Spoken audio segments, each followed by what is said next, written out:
क्या कह रहे हैं विदुर जी, और पहुंच गए राजा धृतराष्ट्र के पास। बोले भैया आपके नेत्र चक्षु तो है नहीं, इसके साथ साथ आपका जो हृदय में जो दो चक्षु हैं वो भी नहीं है। जो हृदय में ज्ञान रूपी चक्षु हैं वो भी आपके समाप्त हो गए हैं। विदुर जी बोल रहे हैं और धृतराष्ट्र सुन रहा है। बोले भैया एक बात बता, तूने ये बात हमसे कैसे कही, इसका मुख्य तात्पर्य क्या है? विदुर जी बोले देखो भैया एक बात कहें आपको, पांडव जो हैं किसी भी परिस्थिति में आपसे कमजोर नहीं है, परंतु वो आपका सम्मान करते हैं, इसलिए आपको कुछ बोलते नहीं है। क्या मतलब है आपका? बोले सीधी सी बात है, आपने उनको लाक्षा भवन में जलाने का प्रयास किया, कपटपूर्ण आपने व्यवहार करके उनको जुए में हराया, आपके ही सामने उनकी पुत्रवधू की जो है लाज जाने जाने से गोविंद ने बचाई, आप उस पर एक शब्द भी नहीं बोले। दूसरी बात मैं आपसे ये कहना चाहता हूं भैया कि आपकी पुत्रवधू है द्रौपदी, वो चाहती आपको श्राप यदि दे देती तो संपूर्ण कौरव वंश नष्ट हो जाता। देखिए राजन, मैं नहीं कहता कि आप अपने पुत्र से प्रेम न करो, लेकिन नीति जो कहती है मैं आपको बताता हूं। देश में यदि एक प्रांत ठीक नहीं है तो उस प्रांत को नष्ट कर देना चाहिए। प्रांत में कोई गांव कस्बा ठीक नहीं है तो उसको भी नष्ट कर देना चाहिए। और प्रांत में कोई गांव या गांव में एक घर ठीक नहीं है तो उस घर को नष्ट कर देना चाहिए। विदुर की नीति है। और घर में एक व्यक्ति ठीक नहीं है तो उसको नष्ट कर देने का मतलब खत्म करना ही नहीं है, अपने से दूर कर दो। पीछे खड़ा था दुर्योधन, सारी बातें सुन रहा था। राजन मैं तुम्हें ये तो नहीं कहता कि आप ये सब करो, लेकिन आपके घर में जो दुर्योधन है ना, बोले कुरुवंश को विनष्ट करने की क्षमता उसमें पूर्ण है, तो किसी भी समय आपके कुरुवंश को नष्ट कर देगा। पीछे खड़ा था दुर्योधन, वाह मेरी कृपा से तुम्हें मंत्री पद प्राप्त हुआ और मेरे ही खिलाफ मेरे ही पिता को भड़काते हो, शर्म नहीं आती?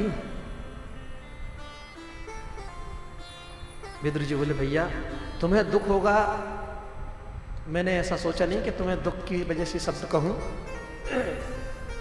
परंतु दुर्योधन रही मंत्री पद की बात, ये संभालो तुम्हारा राजपाट, हमें इसकी आवश्यकता नहीं। ये ठाकुर जी के भक्त होते हैं ना, उन्हें इन चीजों की आवश्यकता भी नहीं पड़ती है। और भैया ये राजपाट संभालिए, हम चले। श्री घर की ओर प्रस्थान कर गए। जैसे ही घर पहुंचे तो मृदुला जो इनकी पत्नी है, उसने पूछा महाराज क्या हुआ, कैसे आना हुआ? अरे देवी कुछ पूछे मत, जो झंझट था ना रोजाना जाकर के राजपाट संभालने का, वो सारा झंझट समाप्त हो चुका है। प्रभु ने बड़ी कृपा की है, अब सानंद बैठ करके भगवान का भजन करेंगे। ओहो महाराज बहुत अच्छी बात है। इतने में समस्त पांडवों के पास में भगवान आए और भगवान ने कहा भैया सारी बात तो ठाकुर जी को पता ही थी, कैसे इनसे कपटपूर्ण व्यवहार करके पूरा राज्य इनसे छीना गया है। इधर भगवान के पास में देखो दुर्योधन भी गया था एक बार, दुर्योधन गया था ठाकुर जी के पास द्वारिका में, और अर्जुन गया था, लेकिन दुर्योधन पहले से बैठा हुआ था जाकर के। दुर्योधन भगवान सोचा बोले ये कन्हैया है ना, ग्वाला है, इसके पैरों की ओर क्यों बैठूं, मैं राजा हूं, सिर की ओर जाके बैठ गया। अर्जुन गए, अर्जुन तो ठाकुर जी के वैसे भी शिष्य हैं, तो चरणों की ओर जाके अर्जुन विराजमान हो गए। जैसे ही विराजे ठाकुर जी की निद्रा से चेतना में आए। अब भाई सोता हुआ व्यक्ति जगेगा, सामने वाला ही तो दिखेगा। जैसे ही उठे तो सामने अर्जुन को देखा, तो भगवान बोल पड़े, अरे अर्जुन तुम कब आए भैया? तब तक पीछे से बोला, महाराज मैं पहले आया हूं। पीछे मुड़ के देखा, दुर्योधन आप? बोले हाँ महाराज। बताइए क्या बात है? बोले महाराज हम जैसो महाभारत जैसा महायुद्ध होने जा रहा है, उसमें आवश्यकता है आपकी। तो भगवान ने बोले दोनों बाद में मांगना, पहले हमारी बात सुन लो। क्या? बोले हम किसी को भी, जिसके भी पक्ष में रहेंगे, पर ध्यान रखना हम लड़ेंगे भिड़ेंगे नहीं, हम शस्त्र नहीं उठाएंगे। अब दुर्योधन मनी मन सोचा, बोले इसका ये बातों नहीं बात बनाता रहेगा, जो लड़ने वाले सैनिक होंगे उनको भी बातों में लगा लेगा, इसलिए इसको लेना ठीक नहीं। ये खुद तो बातें करता रहेगा, साथ साथ सैनिकों से और बात कराएगा, इसलिए इसे लेना उचित नहीं है। और दूसरी ओर मेरी नारायणी सेना है, भैया जो चाहो सो ले जाओ।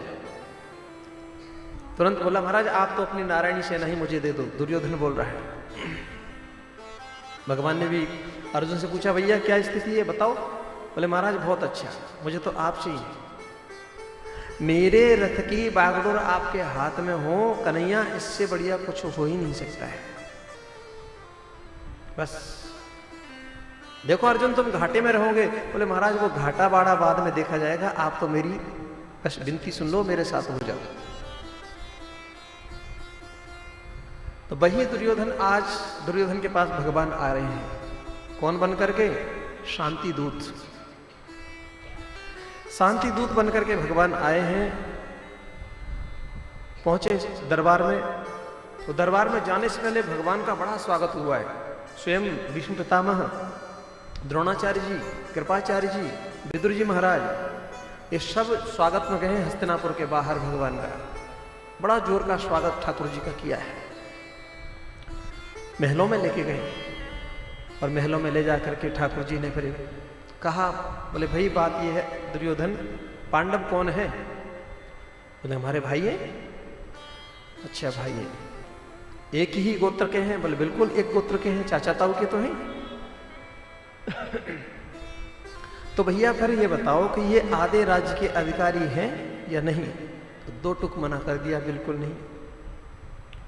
देखो दुर्योधन, युद्ध की परिभाषा तुम जानते नहीं हो अभी, या तो दादी ने या नानी ने कहानियों में सुनाया होगा। युद्ध की विभीषिका बड़ी भयंकर होती है दुर्योधन। लाखों बच्चे अनाथ होंगे, करोड़ों स्त्रियां विधवा हो जाएंगी। इसलिए भैया ऐसा ना करो, निवेदन है। दुर्योधन मैं तुमसे आधा राज्य नहीं मांगता, तो और सिर्फ 5 गांव इनको दे दो, उसी में इनका काम चल जाए। अभिमानी का एक लक्षण होता है, वो अपने से ऊपर किसी को समझता ही नहीं। वो जानता है मैं जो कर रहा हूं वही सर्वश्रेष्ठ है। बोला महाराज सुच्यते नैव दास्यामि बिना युद्धे न केशव। केशव, बिना युद्ध के सुई की नोक के बराबर भी जमीन इन पांडवों को मैं नहीं दूंगा। भगवान फिर बोले देख भैया अभी भी समझ लो, सोच लो, युद्ध से किसी का भला होने वाला नहीं है। ये मत सोचना केवल एक ही पक्ष का नुकसान होगा, दोनों पक्षों का नुकसान होता है। हानि दोनों की ही है, जीते चाहे जो ही, लेकिन जीतने वाला भी बहुत कुछ हारता है। पांडवों ने क्या नहीं हारा था? अभिमन्यु जैसा पुत्र अर्जुन ने खोया, 5 बेटे द्रौपदी ने खोए, और कई सगे संबंधी खोए। तो हानि तो दोनों तरफ से हुई। 5 पांडव बच भी गए तो क्या हुआ? हानि, युद्ध कभी भी दोनों तरफ से ही हानि करता है। अच्छा, लोग कहते हैं कि ये अभिमन्यु जल्दी जाने का कारण, अभिमन्यु जो जल्दी गया है लौट करके, इसका कारण क्या था? इसमें कई किंवदंती होती है, कोई कुछ कहता है, कोई कुछ कहता है, लेकिन सच्चाई कुछ और ही है। चंद्रमा का एक बेटा है जिसका नाम है बर्चा। चंद्रमा के पुत्र का नाम है बर्चा। चंद्रमा अपने पिता से, अपने पुत्र से अति स्नेह करता है, बहुत प्रेम करता है अपने बेटे से, और बेटा भी पिता से बहुत प्रेम करता है। जब भगवान कृष्ण ने कहा था संभवन्तु सुरस्त्रियः, सभी देवताओं को आज्ञा दी ना कि मैं इस भूमि पर अवतार लेने वाला हूं, तुम सब जाओ अपनी अपनी पत्नियों के साथ में अवतार लीजिए। अरे भाई, जब राष्ट्रपति या प्रधानमंत्री आता है तो उससे पहले वहाँ की पूरी फौज यहाँ के खड़ी हो जाती है। उनका परिकर आता है कि नहीं आता? तो जगत का जो स्वामी है वो आएगा तो अकेला थोड़ी आएगा। तो समस्त देवी देवताओं को आज्ञा दी, तुम जाओ और जाकर के ब्रज में अपना अवतार ग्रहण करो। लेकिन चंद्रमा तो आ नहीं सकता, क्योंकि वो आ जाएगा तो नीचे समस्या हो जाएगी। इसलिए चंद्रमा से कहा, भाई तुम भी अपना कोई भेजो। तो बोले महाराज, मैं अपने पुत्र से अति स्नेह करता हूं, मैं अपने बेटे को नहीं भेज सकता। भगवान बोले भाई भेजना तो पड़ेगा, भेजना तो पड़ेगा। तो बोले महाराज अभी ठहरो, मैं बाद में भेज दूंगा। तो जिस समय अन्य लोग आए तब तो ये नहीं आया है, लेकिन जब सुभद्रा के साथ अर्जुन का विवाह हुआ है तो सुभद्रा का बेटा बनकर के अर्जुन आया है, ये अभिमन्यु आया है। वही चंद्रमा का बेटा बर्चा था जो कह दिया था भगवान से कि प्रभु मैं सिर्फ 16 वर्ष के लिए आपको इसे देता हूं, इसके पश्चात इसको आपको वापस मुझे लौटाना होगा। तो भगवान चाहते तो अभिमन्यु की रक्षा कर सकते थे, इसी वजह से भगवान ने पुनः उसको लौटा दिया, जा भैया। इसीलिए 16 वर्ष की आयु में पुनः लौट करके अभिमन्यु चला गया। तो युद्ध में दोनों ही पक्ष का नुकसान है, एक का नहीं है। कहा बोले भाई कोई बात ना है, मान जाओ। तब ठाकुर जी ने ज्यादा समझाने का प्रयास किया तो क्या बोलता है, पकड़ लो इस ग्वाले को, डाल दो कारागार में। सैनिक दौड़े दौड़े आए, जब तक भगवान ने अपना स्वरूप दिखाना शुरू कर दिया। जो प्रभु ने अपना विराट स्वरूप दिखाया, बस इसकी आंखें चचौंधी आ गई और इसको देख नहीं पा रहा है कि ये क्या है। सिर्फ 2 व्यक्ति ऐसे थे जिन्होंने भगवान का पूर्ण दर्शन किया था, पहले भीष्म पितामह और दूसरे काका विदुर जी। तो भगवान के उस स्वरूप का सिर्फ इन दोनों ने दर्शन किया था, बाकी सबके नेत्र बंद हो गए उस प्रकाश को देख करके। वह अलौकिक प्रकाश जो कोई नेत्रों में क्षमता नहीं कि उसको देख सके। इतने में धृतराष्ट्र ने हाथ पकड़ के दबाया, मूर्ख, ये पांडव नहीं है, द्वारके श्री कृष्ण है, बोलना नहीं आता। भाषा बदल गया तुरंत। कन्हैया क्षमा करना, थोड़ा सा बचपन से उग्र स्वभाव का रहा हूं ना। और कन्हैया राजपाट की क्या बातें करें, आज तो पता है आपको, मेरी मां ने आपके लिए 56 प्रकार के व्यंजनों का बनाया है, भोग बनाया है, चल के प्रसाद पाएंगे। ठाकुर जी को बड़ी हंसी आई। बोले अभी तो कारागार में डाल रहा था, अब तो भोजन कराने ले जा रहा है। तो सुन मेरी बात। क्या? बोले भोजन 2 ही स्थिति में व्यक्ति करता है। पहली, भयंकर भूख लग रही हो, मृत्यु को, प्राणांत पीड़ा को प्राप्त कर रहा हो, तो जो मिल जाएगा सो वो खा लेगा। दूसरा, अति स्नेह किसी से हो, अति प्रेम किसी व्यक्ति से हो, प्रभु का पेट एकदम भरा हुआ है और वो कहते भैया नहीं नहीं 1 रोटी तो तुमको खानी पड़ेगी, 1 चपाती मेरे कहने से खानी पड़ेगी, तो वो क्या करेगा, उसके प्रेम के वशीभूत होकर के 1 रोटी और खा लेगा। भगवान बोले न तेरे अंदर श्रद्धा न मेरे अंदर भूख, दोनों ही नहीं है।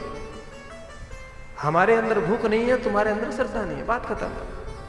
और वैसे भी पता है आज का जो भोजन है वो मेरे विदुर काका जी के यहाँ पर है। विदुर जी सामने बैठे थे। बोले हमने निमंत्रण कब दिया आपको? बोले हम जो कहते हैं वो ठीक कहते हैं, जाओ व्यवस्था करो।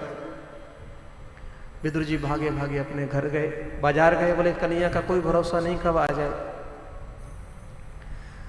यहाँ दुर्योधन को 2-4 बातें और सुना के ठाकुर जी वहां से निकले और सीधे पहुंच गए काकी जी के पास। काकी जी स्नान कर रही हैं, आवाज लगाई दरवाजे से, काकी जी दरवाजा खोलिए, काकी जी दरवाजा खोलिए। आवाज पहचान गई, किसकी आवाज है ये स्वर किसका है, ध्वनि किसकी है, पहचान गई। और अपना भान भूल गई कि मैं क्या पहनी हूं क्या नहीं। स्नान करते हुए बिना वस्त्रों के काकी जी दौड़ी, दरवाजा खोल दिया। जो प्रभु ने देखा, ओहो काकी जी तो प्रेम में निमग्न है, अपना जो काली कमली थी भगवान की, काकी जी को उड़ा दी। अंदर प्रवेश हुए, दोनों अंदर प्रवेश हुए, जाकर के पाटे पे बिठाया ठाकुर जी को। बोले कन्हैया ये जगह सोते है ना, ना आप यहाँ बैठो। नहीं मैंने गोबर का चौका लगाया, पूरे आंगन में ठाकुर जी को घुमा दिया, एक जगह बिठाएगा ठाकुर जी को। विराजमान है प्रभु पट्टे के ऊपर, पाटा होता है ना आपका, उस पर विराजमान है ठाकुर जी।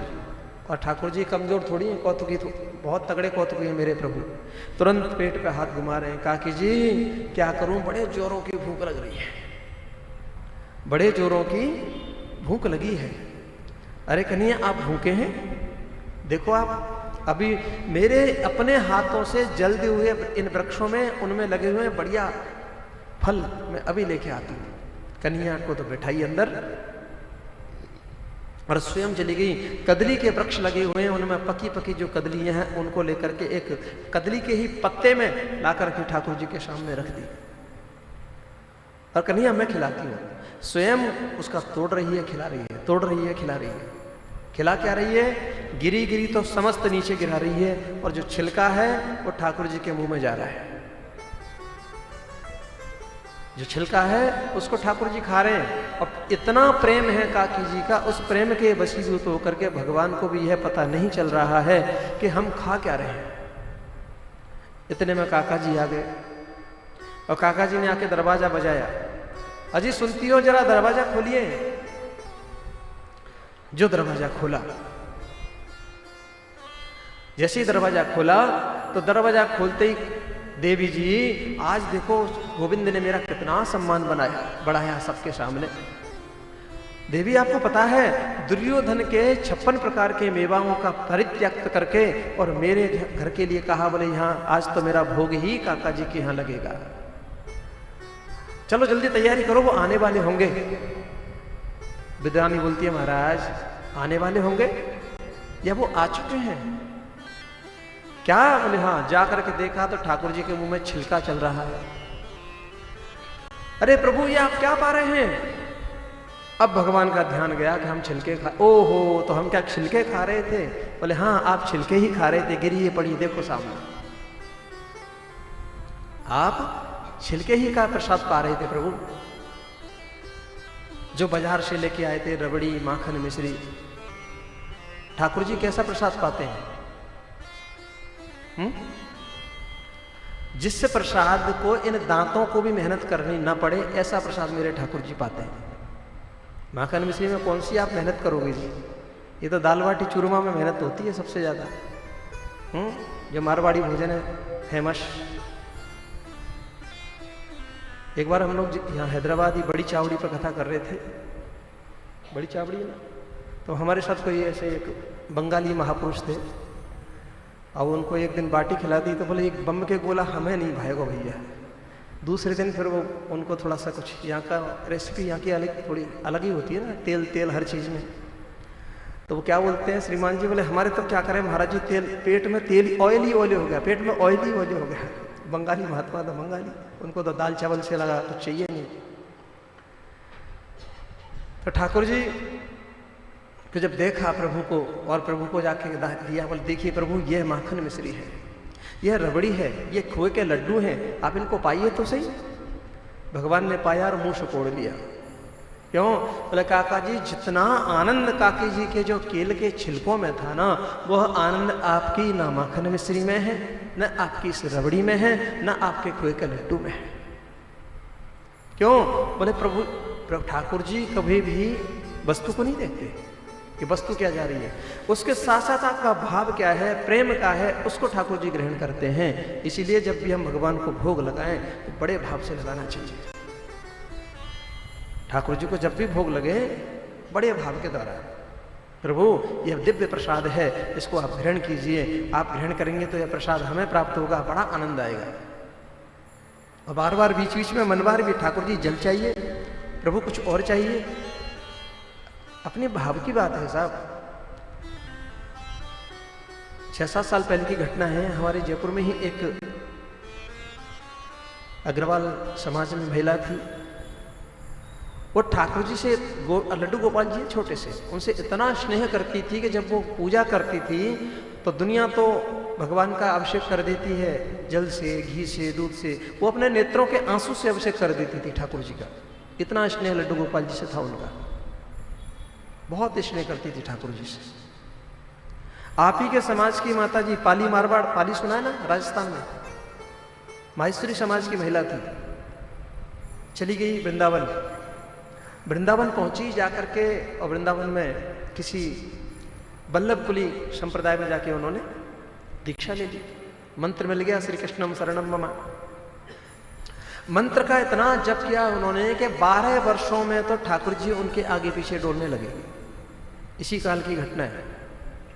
12 वर्ष पश्चात तो भगवान माता जी के आगे पीछे डोलने लगे, और डोलने ही नहीं लगे, अपितु माता जी की जब उम्र बढ़ी तो शिथिलता जब शरीर में आने लगी तो भगवान स्वयं कार्य करते हैं उनका। मैया कह रही है, लाला नेक लइयो मेरी पनैया। पनिया समझते, जूतियां। लाला मेरी पनैया लइयो, तो ठाकुर जी उसकी पनिया लेके आते हैं दौड़ करके। ले मैया तो पैरा दो, पैरा भी रहे उनको। फिर कह रही है मैया, लाला ने को भगोनी उठा के लइयो, तो ठाकुर जी भगोनी लेके आ रहे हैं। मतलब घर के समस्त काम छोटा सा बालकृष्ण उनका कर रहा है। बरसाने में जाकर बस गई है। कई दिनों पश्चात इनका कोई दूर का रिश्तेदार, नाती पोता जो भी रहा होगा, वो आया। आकर के उसने बोले, सोचा वृंदावन घूमने आया हूं तो अपनी दादी से भी मिल चलूं। तो दादी के पास पहुंचा तो ये तो भूल गई कौन था कौन नहीं था, लेकिन जब उससे गले मिली तो उसने बताया, मैं तेरा ये लगता हूं। तो वो क्या बोलती है, भैया मेरा तो संसार में कोई है ही नहीं। आने वाला तो चला गया, लेकिन अब कहा लाल जी आओ, तो लाल जी रूठ के बैठ गए। लाल जी रूठ गए। खूब पुकारा, ठाकुर जी को नहीं आए। अपनी जो डंडा था, लठिया थी, उसको टेकती टेकती गुरु जी के पास पहुंची। गुरुदेव, हाँ बोलिए। बोले गुरुदेव, आज मेरा लाला मेरे समीप क्यों नहीं आता है, इसका कारण क्या है? क्यों, क्या हुआ? बोले नहीं, आज दोपहर के बाद में लाल जी का दर्शन ही नहीं है। तो देवी जी ये बताओ, तुम्हारे यहां कोई आया था? बोले हाँ महाराज, आया तो था मेरा नाती पोता। अच्छा, तो उससे तूने क्या कहा? उसको तुमने क्या कहा? बोले महाराज मैंने तो कछु ना कही। बोले तेने यूं क्यों कही देवी कि मेरे तो संसार में कोई ना है? तुझे कहना चाहिए था, मेरा तो भगवान श्री कृष्ण के अलावा या मेरा नंदलाल के अलावा दूसरा कोई भी नहीं है। रूठे किस बात पर ठाकुर जी? बोले इस डोकरी की रात दिन सेवा मैं करता हूं और ये कहती है मेरा कोई नहीं है। जब इसका हर तरीके से मैं साथ दे रहा हूं और फिर ये कहती है कि मेरा कोई नहीं। मैया ने कहा, प्रभु गुरुदेव यदि ठाकुर जी नहीं आए तो मैं अभी अपने प्राण त्याग दूंगी। गुरुदेव ने कहा, अरे लाल जी क्यों माता जी को सताते हो, बुलाओ ना इनको। मैया से कहा, एक बार पुकारो। जब पुकारा, लाल जी नंदलाल जी पधारो, तो तुरंत आकर के मैया की गोद में आके बैठ गए। उसी क्षण माता जी की गोद में। अरे मैया मैं कहूँ गयो ना हूं, पर अब ध्यान रखियो, आगे ते को आवे ना तो मेरो नाम जरूर लियो बातें। ऐसा मत करियो, तेने आज करो वैसे। ये स्थिति है ठाकुर जी की, तो उनसे हम कोई संबंध तो जोड़े। तुलसी श्री सूरदास जी कहते हैं, तो हे मोहे नाते अनेक मानिए जो भावे। हमको जो नाता उससे अच्छा लगता है वो बना लो। जो भी अच्छा लगता है कि ठाकुर जी से यह संबंध हमारा ठीक रहेगा, वही बना लो। और वो बनने के लिए तैयार है, हम बना के तो देखें। अरे द्रौपदी ने भगवान को अपना मित्र बनाया, ठाकुर जी ने उनकी लाज रखी कि नहीं रखी? और प्रतिपल जब कहा तब ठाकुर जी सामने, जब पुकारा द्रौपदी ने तब भगवान सामने। नंद यशोदा को लगा कि हमें ठाकुर जी पुत्र रूप में चाहिए, तो वो बेटा बन करके आ गया, जबकि जगत पिता है वो। दशरथ कौशल्या ने सोचा हमारे घर भी ठाकुर जी पुत्र बन करके पधारे, तो उनके घर भी भगवान पुत्र बन करके पधारे।